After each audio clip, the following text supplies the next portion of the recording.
Welcome back to the deep dive. Today, we're really digging into something fascinating. It's this incredibly complex, high-stakes competition called the Grandest Game. We're talking riddles, huge money, family secrets, the works. Yeah, our goal here is to peel back the layers. It's orchestrated by Avery Grahams and, the Hawthorne brothers. Yeah. But we want to get past just the surface competition. We need to look at the structure, sure, but maybe more importantly, the hidden motivations driving everything. And the surface lure is definitely huge. We're talking about a $26 million prize, just massive. Right.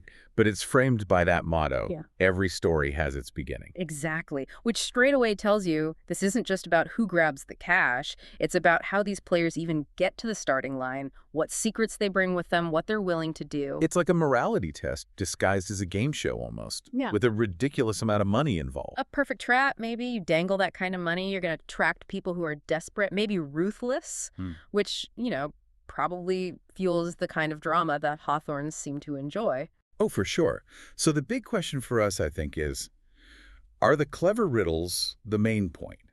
Or are they just a very expensive way to distract everyone from what's really going on? Okay, let's start with how you even got in. Because it wasn't exactly an open call, was it? Very exclusive. Not at all. There were only 7 player slots. And Avery Grants herself, she handpicked 3 of them, personally. And the other 4. Those are the wildcard tickets. Apparently, they were hidden based on just one single public clue. And the sources say they were found incredibly fast, like all 7 slots filled in under 48 hours. Wow. Okay, so running the show. Avery and the 4 Hawthorne brothers. But I find their roles, or how they're divided up, pretty interesting, especially Grayson Hawthorne. Him, yeah. He's supposedly the boots on the ground, the enforcer, making sure things run smoothly. But he also claims he was kept in the dark about how the puzzles were actually designed. Which feels significant, doesn't it? If he's running things and we find out later he's basically a secret player himself, how much can you believe that in the dark claim? Exactly. It suggests that the architects, maybe Jameson and Xander, who deliver the instructions with all that, dramatic flair, or keeping things really compartmentalized. Maybe even from each other. Could be. They definitely kept the schedule tight. There were 3 clear phases laid out. Yeah, phase 1 was super quick. Explore Hawthorne Island, find clues, find objects, and get to this new house on the North Point, all before sunset. Then phase 2 was the big one, right? Uh-huh. The grandest escape room. That was the core challenge, basically. A 12-hour pressure cooker lasting until sunrise. And the final part? Just make it out. Pretty much. Yeah. Reach the dock by dawn. So literal race against time. And right at the start of that escape room, they revealed the team structure. 3 teams. Heart, Diamond, and Club, based on keys they found. But wait, 3 teams, 7 players. The math doesn't add up. Right. That's when they dropped the surprise. Grayson was the 8th player, secretly added in. Oh, okay. That just throws another layer of chaos onto everything. Totally.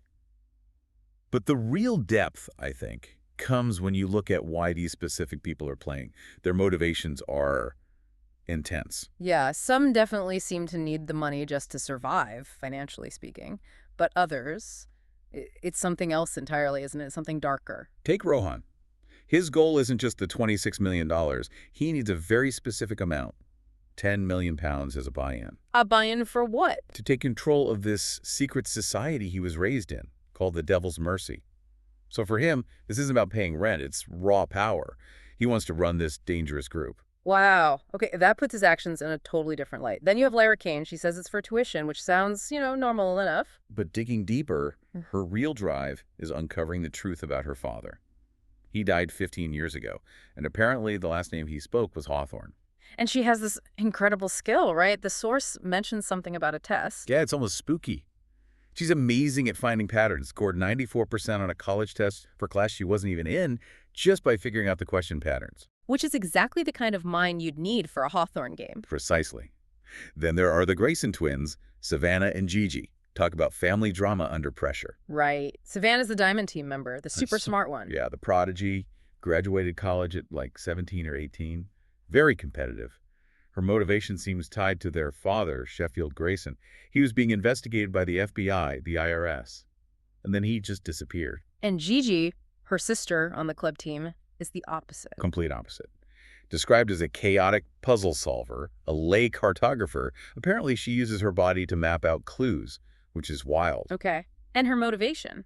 Oh, it's huge. She's trying to keep this massive secret from Savannah. Their father didn't just vanish, he died. Died He how? died trying to kill Avery Grams. Oh my God. So Gigi knows this, Savannah doesn't, and they're competing in this high-stakes game together. The tension must be unbelievable. You could only imagine. And with stakes this personal for so many players, it really makes you ask, is this game entirely self-contained? Yeah. Or are outside people pulling strings? Which brings us to that sponsor subplot, right? With Knox and Brady. Exactly. This is where you see clear external meddling. Knox and Brady are linked through Calla Thorpe. She's the daughter of Knox's sponsor, Ryan Thorpe. And we learn Knox actually betrayed Brady in a previous game. For what? For a private jet ride. Seriously. It shows powerful outsiders aren't just watching. They're actively manipulating players, using them like pawns, maybe for their own side bets or gains. It injects this element of, well, corruption right into the game dynamics. Okay, let's shift gears slightly and talk about the puzzles themselves, because the way Tobias Hawthorne designed games, and maybe how Avery is continuing that, it's genius, but also kind of designed to mislead, isn't it? Absolutely. And ironically, it's Grayson, Mr. I'm in the Dark, who gives us the key insight into solving them. He explained that Tobias's games aren't usually linear. You don't just go from A to B. That's the trick, then. It's about first identifying the initial clue object, the very first thing. And then the solutions often involve using other seemingly random items in totally unconventional ways. We're talking like a fast food cup, some quarters, a rose petal, stuff that seems like junk. And the answers always had a specific structure. Often, yeah. He mentions they frequently needed to be in 3 parts. So the structure itself is like a code, and the main language seems to be anagrams, right? Can we walk through how the Heart team cracked part of the escape room? Because that really shows the logic. Yeah, that's a perfect example. Yeah. So they solve an initial puzzle, and the answer is sword. Okay, sword. So they look for a sword. Well, that's the twist. Instead of looking for an object, they realize sword is an anagram. It rearranges to spell words. Ah, okay, so the answer tells them how to look for the next clue. Precisely. It points them directly towards the Scrabble tiles and the poetry magnets that were provided in the room. Things associated with words. Clever. So what came next? This kicks off a chain reaction using the anagram logic. They look at the next 2 items they found, a mirrored plate and a rose petal. Plate and petal. Let me see. P-L-A-T-E. P-E-T-A-L. Right. Those letters rearranged to form pleat, which was their second required answer. Again, 3 parts needed. That was number 2. Okay, I see the pattern. And the third part. That came from combining the Sonic cup, like the fast food brand, and the coins, the quarters. Sonic and coins. S-O-N-I-C-C-O-I-N-S. Anagrams to Zen. Sonic. Exactly. It's gone. That was the third and final word they needed for that stage. It just proves the game isn't about simple code breaking. It's about understanding this deep, almost linguistic layer built into everything. And eventually, in the escape room, they encounter this recurring phrase they need to decipher. A crown, a scepter, an empty throne, which ultimately leads them to just one word. Finale. Simple as that. But this brings us back to your earlier point, doesn't it? All that brain power spent on anagrams, fiddling with cups and petals. It's brilliant, sure, but was it also a gigantic distraction? I think absolutely. A smokescreen. While they're sweating over word puzzles, these incredibly personal histories are unfolding. And those secrets might be worth way more than the $26 million prize money. And the pivot point for that realization seems to be Odette Morales. She came in with this whole story about scraping by, cleaning houses, playing the part of the desperate underdog. Yeah, playing the part is key. Because the truth was completely different. She wasn't scraping by at all. So who was she really? She's a high-powered lawyer. Works for McNamara, Ortega, and Jones, which is, get this, Tobias Hawthorne's old law firm.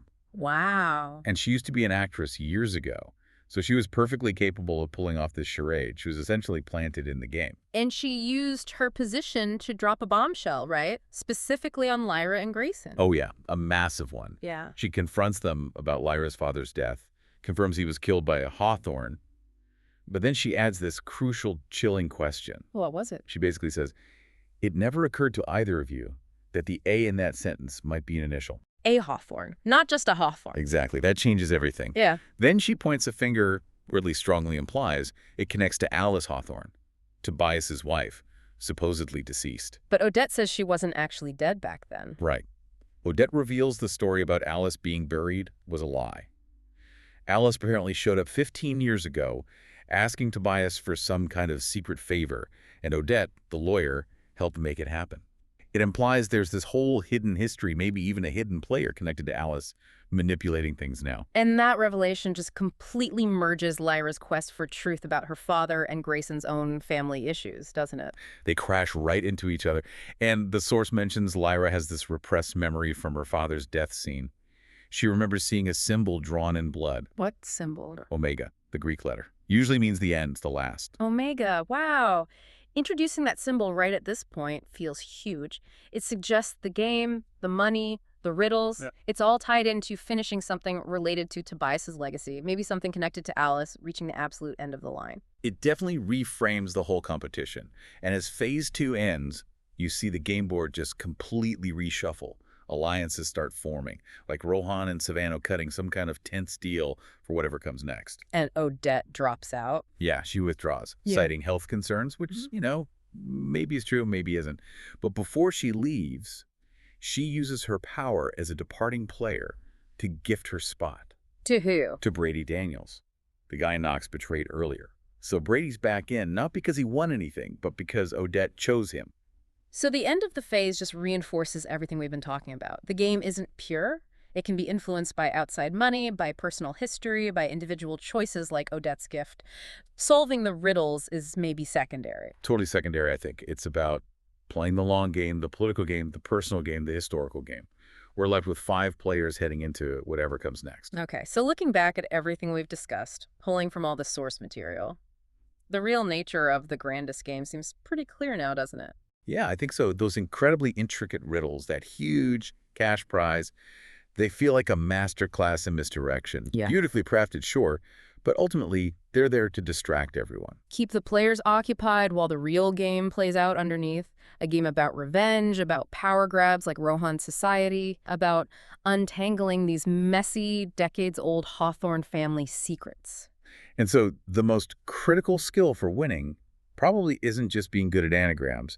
It's understanding why the game is designed the way it is. Right. You have to connect the dots, the clues, the objects, symbols like Omega, connect them back to the personal histories, the family baggage, maybe even those outside forces like the Thorpes or the Devil's Mercy. Right.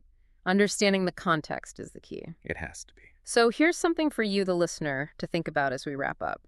Odette made such a point about the killer being a Hawthorne, specifically highlighting that the A could be an initial, a Hawthorne, and it never occurred to either of you that the A might be an initial. Considering this entire game is built on layers of meaning, on initials, on family legacies, is the mystery surrounding Alice Hawthorne just backstory? Or could figuring out the identity, the motive, the current status of A. Hawthorne, maybe Alice, maybe someone else, be the actual final key to winning the whole thing, the real finale?